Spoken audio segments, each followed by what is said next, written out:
Hello, everybody, and welcome to the second edition of Fans Perspective. Only the second. Only second. Now in stereo. That's right, don't forget.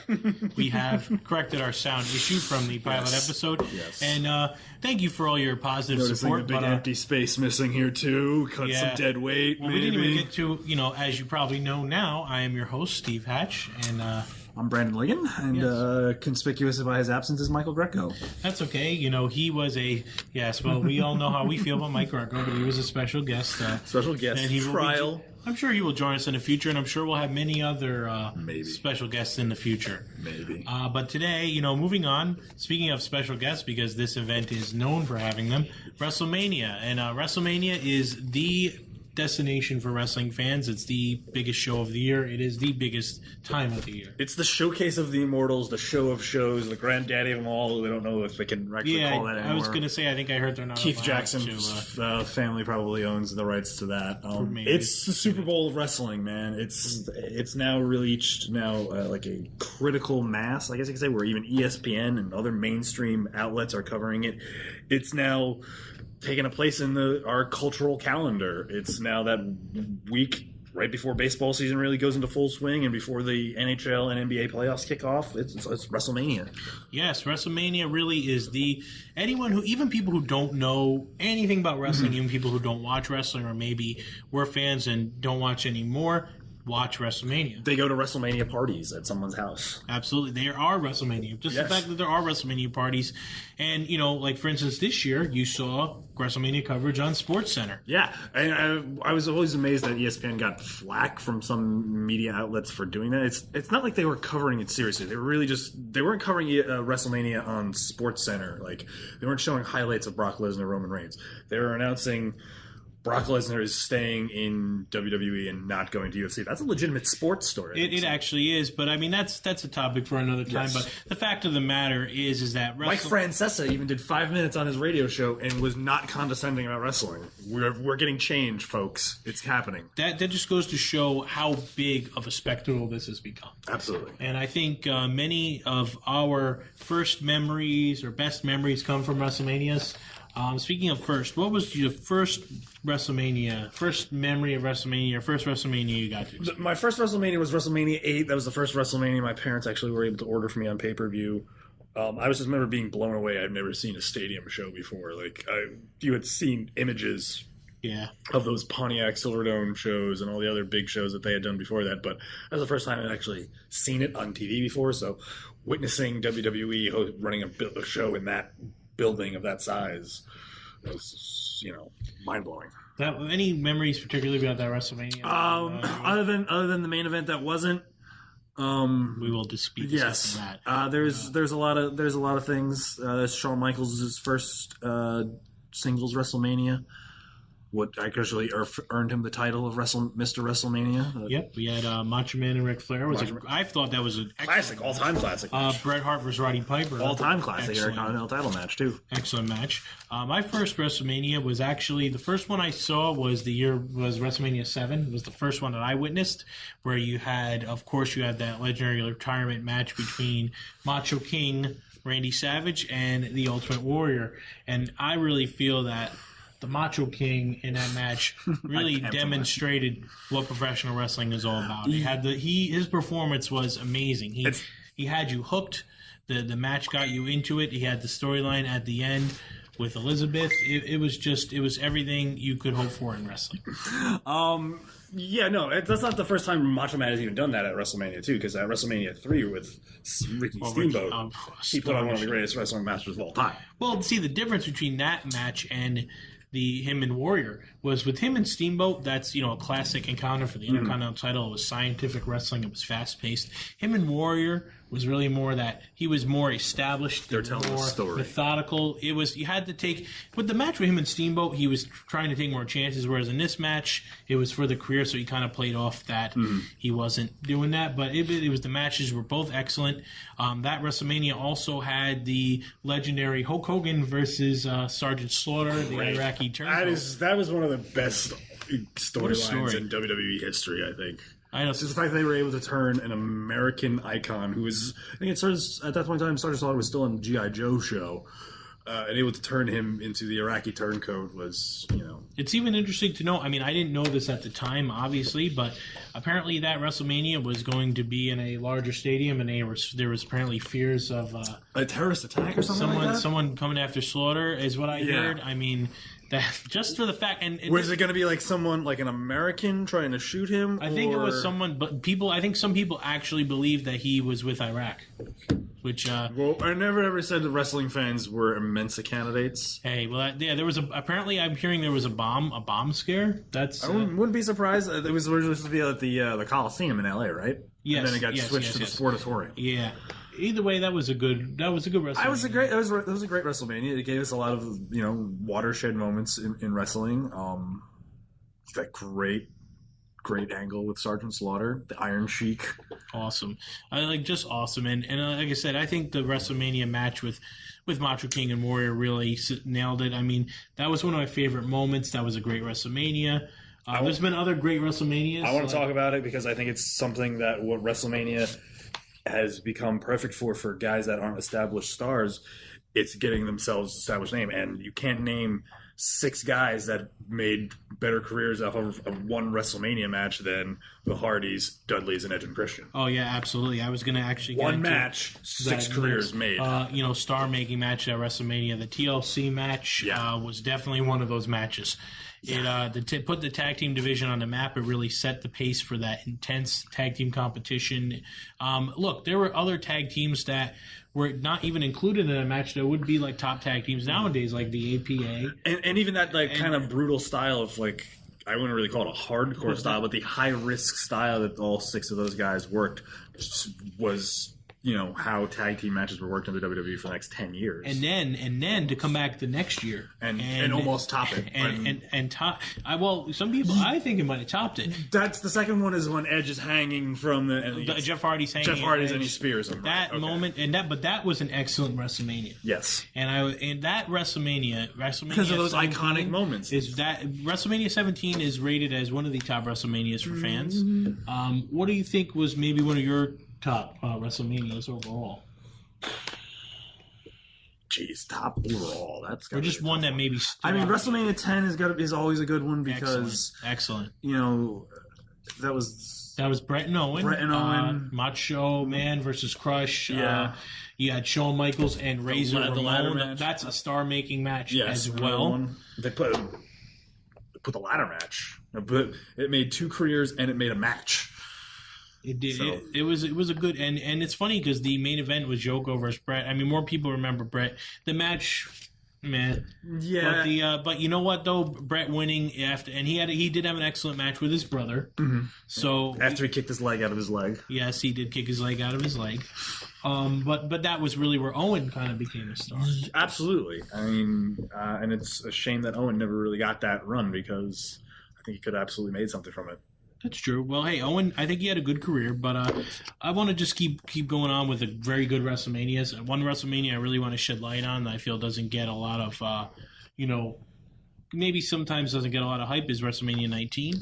I feel like that card, just up to down, top to bottom was solid. It's not that the card gets put down. I think because of Angle Lesnar gets so much focus.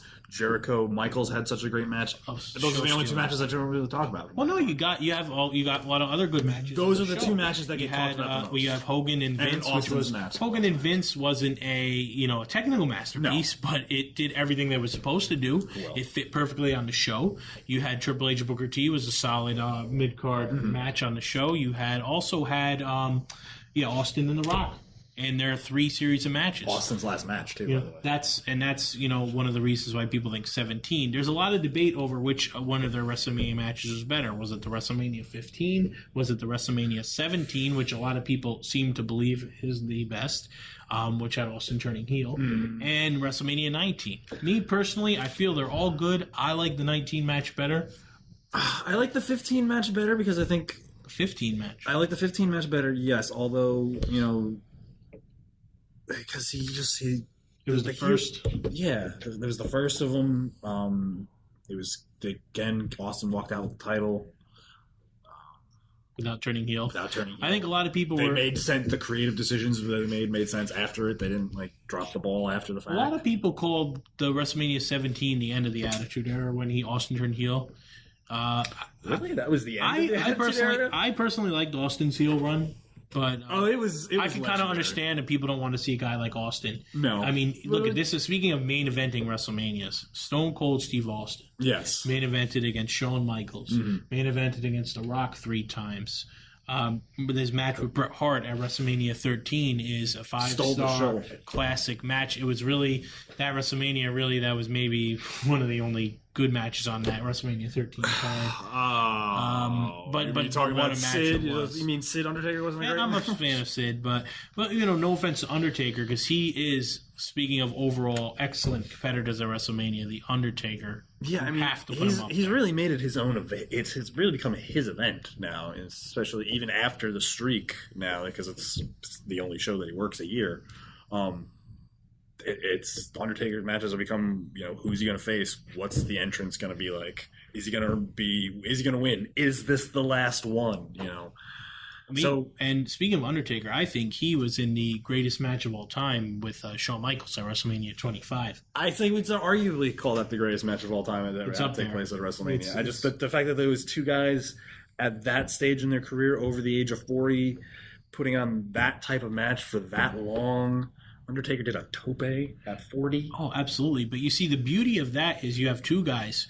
The fans have invested in him for so long, so many years. Two cornerstones. Two guys who know how to master that psychology. We've had discussions about this before, and you mentioned when Shawn Michaels kicks out of the tombstone. And he's just laying there on his face, like the stunned disbelief in the Undertaker's face. It's little things like that in the performance that make that match all that much better. That's the type of thing that I feel is kind of hard to explain to non-wrestling fans because they don't have that connection. Or people that haven't, like we have been in the performance side of wrestling. That too. But I think maybe even people who are not as invested in Shawn Michaels and Undertaker. There's a lot of new fans who they might know of Shawn Michaels and Undertaker due to history, but they haven't grown up with them like we have. So hard for me to believe. Well, there's a lot of people who are maybe a little bit younger.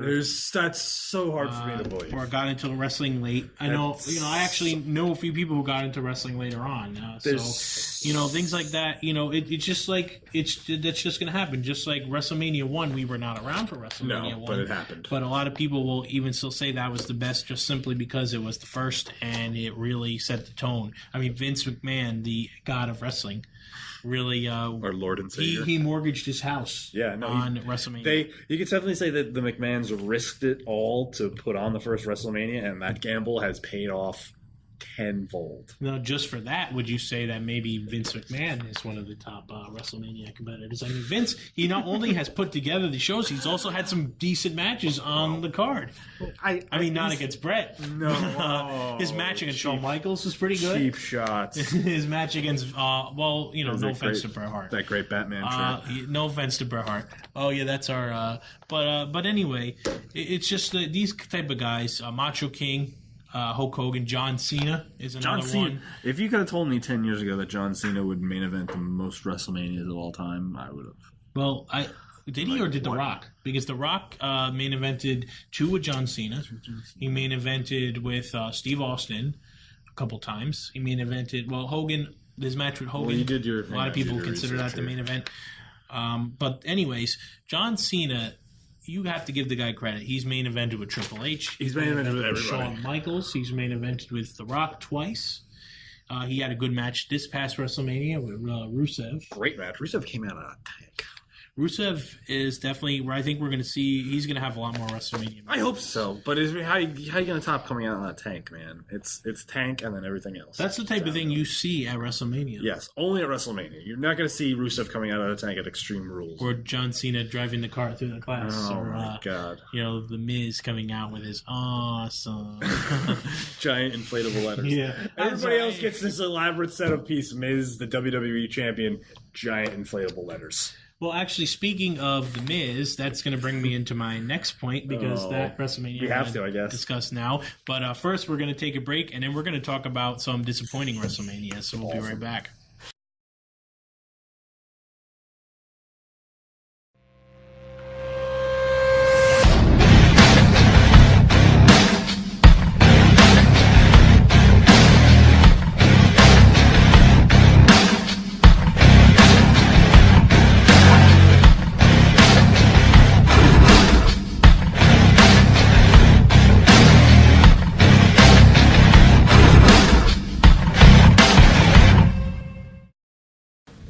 And we are back, and we are here talking about WrestleMania.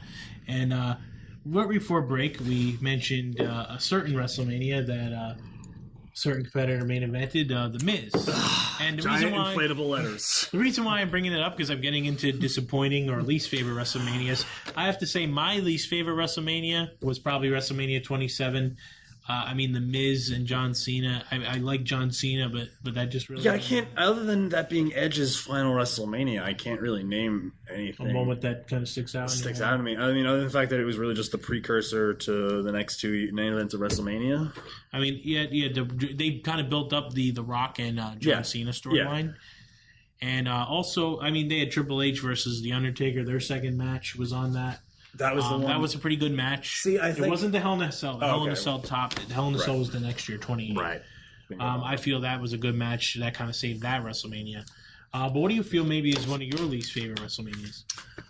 I remember being extremely disappointed a few years ago at WrestleMania 26, just like you were, or WrestleMania 27, just like you were. Just the overall. I can't remember anything about that card. The Atlanta, it's in Atlanta. The kind of promo. I think the big thing that I remember most about that year from that WrestleMania was that was the year that Sting should have came to the WWE to wrestle the Undertaker. Actually, I think that might have been the next year. No, it was the same year. It was the same year. Oh, it was? Yeah. Okay. That makes a lot of sense. Yeah. You know what?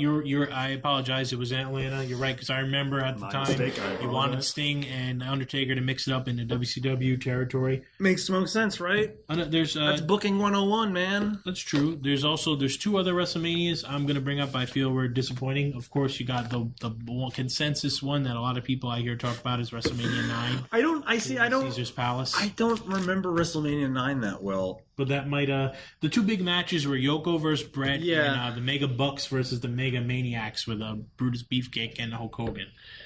WrestleMania 2000 is another one that kind of just escapes me. WrestleMania 2000. Oh, by the way, interesting fact: WrestleMania 2000 is the only WrestleMania that did not have a straight one-on-one singles match. Wow! Fun fact. It's also the first WrestleMania not to have Roman numerals, although apparently getting rid of that now, and it's all just going to be WrestleMania. Play sign, WrestleMania, Star, WrestleMania London Tower if they go to... Maybe. And another WrestleMania I'm going to bring up is the Lawrence Taylor WrestleMania. I think that one it would have to qualify in my lackluster WrestleManias too, because we had such a, what I thought would have been a potentially great main event in Diesel and Shawn Michaels fell kind of flat, I think. I don't know really who to blame that on, which performer, but...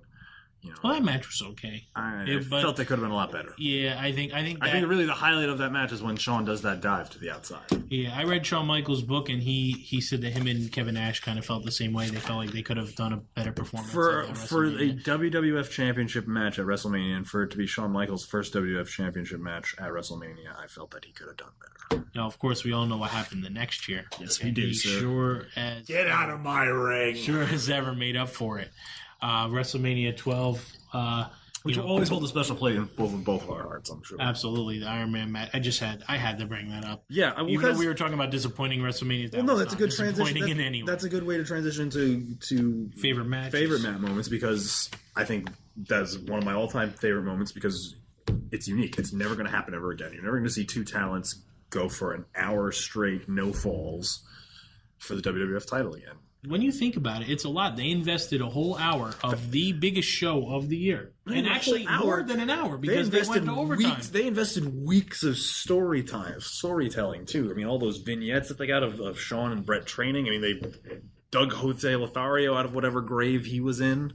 Yeah, that's true. I didn't stand up on the ropes and do that. I had no idea who Jose Lothario was. I had no idea who he was. That's I was a kid. I wouldn't know. To this day, I still wouldn't know. I know him as Shawn Michaels' mentor. Yes. But anyway, that was a fabulous WrestleMania. Fabulous. A fabulous match. But we had a great car chase. Oh, between the Piper Goldust match. Yes, of course, the Bronco. We haven't seen. We got Billionaire Ted. Yeah, we had Billionaire Ted skits. Actually, we got kind of sidetracked thinking about that match because when we were going to Lawrence Taylor, I was kind of talking about how WrestleMania has attracted many celebrities. Yes. Many people from the world of sports and entertainment. Kind of solidifying it. I think it's now becoming also like a staple every year where there's got to be some celebrity involvement, even if it's just this person being at ringside. Like I mean, Kim Kardashian. You know what's funny? I was thinking the same thing. Kim Kardashian was just there one day because was dating Reggie Bush when he was playing for the Dolphins or something like that. I like looking at Kim Kardashian. I don't really like following her, but anyway. Maria Menounos. Yeah, Maria Menounos has wrestled at WrestleMania. We Never also make Maria Menounos laugh. Just gotta say that. She's a beautiful woman. The most annoying laugh ever. Beautiful woman, though. Most annoying laugh ever. I have to say, those are good celebrities. However, I think that not compared to this year's WrestleMania, sir. I think they topped themselves. They might have even topped Tyson with Ronda Rousey this year. I don't know if I'd go that far, but so you're going to have to say that was your favorite guest star at WrestleMania? Well, no, Tyson because of the impact of what it had on the WWE product as its popularity. But I mean, it's amazing for them to get now a female MMA star in the prime of her popularity and her career to come into WWE ring and. I do think that if they actually have a tag match with Triple H and Stephanie versus The Rock and Ronda Rousey, I really feel that match will get the mainstream attention and will draw the fans that the WWE is looking for. That will sell so many $9.99 network subscriptions, man. Oh, absolutely. They don't even need Hulk Hogan to come out and show for it anymore. Yeah. I personally feel Mike Tyson was my favorite. I mean, I was really into WWE by then, and I was like, Mike Tyson is going to be at WrestleMania. And again, Mike Tyson was at the prime of, it was right after the Evander Holyfield. Exactly. He was in the prime of his baddest man on the planet gimmick, which really wasn't a gimmick. That was real. It was really, just as much as Brock Lesnar is the baddest man. But it was really the first positive news to come out of WWE in a long time. Like before that, all the stories were just negative. They had just come out of the steroid stigma and all that other stuff. WWE was kind of hurting at the time, and they just kind of turned their fortunes around with Mike Tyson. Mike Tyson legitimized it, man. He really did. It brought eyes, and that was the first time that I remember seeing mainstream like Sports Center covering the WWF. Yeah. I remember.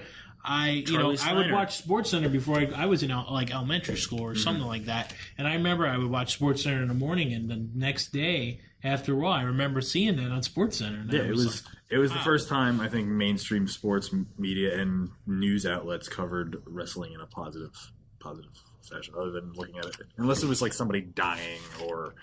Another tragedy. It's always good to get the good name out of WrestleMania. Really, really does that. Yeah. Even when you got crappy celebrities like Snooki come in there. Well, I mean, I wouldn't really say she's a crappy celebrity. She was popular at the time. I did like that show, but and it made sense. It made sense. I mean, she filled her role. It's not like she was beating up. Mickey Rourke was another perfect example. Yes, you know what? Yeah, he came. He was. It made sense. He was in The Wrestler at the time, the movie, which is a pretty good movie. Jericho did his thing with him. If anybody else is going to make Mickey Rourke look credible, it's going to be Jericho. Well, I think Jericho does that very well. Mm-hmm. That's why he's one of the greatest. Totally, man. Yeah. Now, like I said, we've just gone over so much about WrestleMania. What is your favorite? I want to know what's your favorite overall match. We mentioned a lot of them. I know we probably talked about your favorite already. I know we talked about mine. Well, I'm going to, for the sake of this, because I probably already named several of my favorites, it's got to have to be probably Shawn's last match. 26? Shawn's last match or Ric Flair's last match? Either one of those. And Ric Flair. Either one of those two, because the storytelling involved, the little things about the performance, the Shawn O'Malley, I'm sorry, I love you, and then kicking him. If you didn't cry at that, then you have no soul. Yeah. No soul, sirs. And/or madams. My favorite. No souls. My favorite is Shawn and The Undertaker, but I just want to bring attention to some. The Shawn Michaels with Ric Flair was one. The first Triple H and The Undertaker match is very good. I think it gets forgotten about though because of the last two matches that they had. The Hell in a Cell match especially. You also, what else? Triple H vs. Sting was one of my favorite matches. I think it surprised a lot of people because I think in that build, they did not mention really anything about DX or the NWO. They mentioned Triple H putting WCW out of business. That was it. Then we got this whole DX versus NWO war that we didn't know that we wanted, but got anyway, and was totally awesome. Excellent. I'm going to also bring up big matches that have shaped the WWE's future, like Hulk Hogan versus Andre the Giant at WrestleMania 3. Yeah. That was really... I don't think we have WrestleMania 30 without that match. No, that was really big time business. It was the ultimate dream match for the time, and WWE made it happen, and that's what WrestleMania is all about. I don't think you could ever get an ultimate dream match just like that, because there's never going to be another mythological figure like Andre. No one's going to have like a 7-year unbeaten streak that Andre had or something like that. What was it? Andre was like almost like a decade unbeaten or something like that. Yeah, and Hogan was the big guy at the time. Hogan was the biggest star at the time. That'd be like... I mean, WrestleMania really is about dream matches. Hulk Hogan versus Macho Man, the two top guys at the time. Steve Austin versus The Rock versus Hogan. Wow, we really there's a lot of stuff that I wanted to really get to because we've been talking a lot.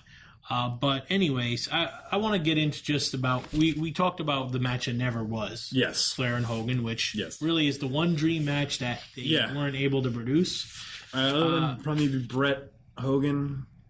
Yeah, but I think Ric Flair, Hulk Hogan more so than that, because those are two biggest names of the era working at the same company at the same time at the same position in the card. I mean, it was really just flip a few people out there and you have it. It's crazy when you think about it. We saw Hogan versus Andre. We saw Hogan versus Macho Man. We saw Hogan versus Warrior. We saw Hogan versus Rock. We saw Hogan versus Sid. I refuse to believe that Vince McMahon, being the business genius that he is, just didn't think of that, or like there had to have been something that was impeding that from happening, because that's just too obvious to not to go for. I heard rumors, and I believe this is my opinion, that apparently they could not. Two egos didn't want to lose. But see, that's where you need. That's just speculation. That I've heard. I heard Gene Okerlund kind of allude to it. But everybody we know about Vince McMahon being, the dictator that he is when it comes to the company, he should have just picked the decision and then gone with it. And I think both of those guys are professionals. They would have done business. It's not like Bret Hart is going to walk out of the company, or Punk going to walk out because he doesn't get his way. I think that's something we'll never know. We'll never know. It's kind of lost in the annals of time. It's unfortunate, but have to get in the DeLorean and gun it to 88 and find out what happens. Another one we never saw. I heard that wanted to happen was Austin and Hogan. Yeah, was one. It just made sense because after you got Rock and Hogan, it just made sense. Those were the biggest star of the 80s going up against the biggest star of the 90s and 2000s. Really, the two of the biggest draws in WWF history. WWE history. Obviously, we're not going to see Cena, Hogan, unfortunately. Well, if you ask Hulk Hogan, he could still go to another WWF title run, apparently. Wow. Apparently, he's the only person in the world that thinks that. But, yeah, it's something that Hulk Hogan thinks that he could do. Now, we saw a lot of things that we anticipated to happen at WrestleMania. But what about maybe something, were there any surprises? What was maybe the biggest surprise that you witnessed? Because we've seen quite a lot of things that we never thought were because it's still fresh in my memory, DX versus the NWO. I think that was the biggest surprise in the world. As soon as that DX anthem hit, it turned a room of 30-year-old men into screaming children. That's absolutely true. We all became 15 again. We were practically like just sucking it and too sweet in each other. I can vouch for that. I was totally sucked in, and it's just something where when when you get older, it's not that you don't like it anymore. Just you get a little jaded. You've seen it all, but that's the kind of thing that brought me right back to my childhood. Yeah, and that's really like I can't stress it enough. And then that's what WWE. That's what psychology is all about. Yeah. And then the NWO comes out, and then we lost it all over again. And then Sean did the greatest super kick of all time. I don't care what it was. Now, my biggest surprise at WrestleMania, and we cannot have a edition of about WrestleMania without talking about it. Yeah. Probably the most shocking moment: The Undertaker. Yeah. Losing his streak to Brock Lesnar. Yeah, it had to happen eventually, folks. I mean, nothing lasts forever in the cold November rain. Even if it happens in April. At least it was done in a way that led to something else, and it led to the WWE's creative future for the next year by giving Brock Lesnar the title, and it set up this mythological Brock the Conqueror that we see now, the mayor of Suplex City. Undertaker's the type of guy who, personally, I don't know Undertaker. No. But Undertaker's the type of guy that you feel he's going to do what's best for the company. No. So if they got a plan for Brock to make him an unstoppable monster, and that's how they're going to launch it, I'm sure Undertaker was more than happy to do the honors. even if it meant him losing his streak, because that's the kind of selfless guy that he is that really makes him one of the top, not only WrestleMania performers of all time, but one of the greatest. Everything about that match was just, you knew something wasn't right. I have to agree. And then when it finally happened, it was like, whoa, everyone was like, was that supposed to happen? Did somebody mess up? What's going on? Paul Heyman gets in the ring and sells it perfectly, because I don't even think Paul Heyman probably knew what was going on. The guy in the crowd. The referee didn't even know. That guy in the crowd is instant celebrity now. Because of that face. If you want to come and make that face and send us a picture of you holding that. Oh, yeah, absolutely. By the way, we'd love to have you on the show. Love to. But it's funny if you go back and you listen to the announcers in the next during the Divas match, they can't even call it because they're completely shocked. No, and I feel bad for the Divas in that match because they had to follow that. God, that sucks, dude. That is something. But we really covered a lot about WrestleMania. Yeah. Before we go, I just want to talk about a lot of the jaded fans are talking about, WrestleMania is not the same. WrestleMania is not the same. Do you feel that WrestleMania maybe has lost some influence over the years? It's you're changing. WrestleMania is still the same. You change. I can't agree. I can't agree more because you had them talking about this year's, for instance. We'll bring up this year's. Oh, it's not the same. It's not the same. Well, guess what? That WrestleMania was awesome. I lost my mind, top to bottom, at that crowd, that card. And even those jaded fans had showing that. I feel it's just them wanting to be cool and say a condescending opinion or a contrasting opinion. But we saw the greatest RKO of all time. Seth Rollins stood on Randy Orton's head. Everyone marked out for that because it was excellent. Great moments. It was excellent. Great moments. And as far as for losing influence, like I said, I feel it's gained influence. You feel it's gained influence. Yeah. What about the future, though? It's never going to go away. I think there will always be a WrestleMania as long as there's McMahon's, the WWE, professional wrestling. There's always going to be WrestleMania. And even if the WWE goes away and the McMahons get out of the wrestling business, and there's another company that kind of moves into that position, they're going to try and do big stadium shows. New Japan already does it already. They have Wrestle Kingdom. They've already done 9 Wrestle Kingdom shows. Wow. AAA has Triple Mania. CMLL has their own big stadium shows. So companies now have to have the marquee showcase event. Impact Wrestling has expected. Whatever they have. But, it's expected. Yes. And, you can't have professional wrestling without WrestleMania. You have to have a place for all your storylines to build to, and then a place for all new storylines. I would hazard to say that, just a quick opinion before we go. I'd hazard to say that even if for some reason the WWE may cease to exist in the future, I happen to feel that the brand name of WrestleMania will and can truly... Somebody else will buy that up and put on an annual wrestling show just to keep the dream alive, you think? I hope so. I think so. I hope so. Well, that's going to about wrap it up for WrestleMania. Before we go, I'd just like to say, fans, this really is your show. So if you have any comments, you want to see us talk about any particular topics, you want to ask some questions, feel free to hit us up on Twitter. You see our Twitter and Instagram handles right here. You can follow Boneyard Productions, of course, our production company, on Facebook and on YouTube. And on Twitter as well, and everywhere. Instagram, all as Boneyard Productions. All over. Look for the logo. You can see our logo right there in the corner. And until then, we're going to just get into our next edition, which is going to be Indie Superstars. So won't you join us? Until then, my name is Steve Hatch. I'm Brandon Liggan. Thank you for watching. Fans Respected. See you next week.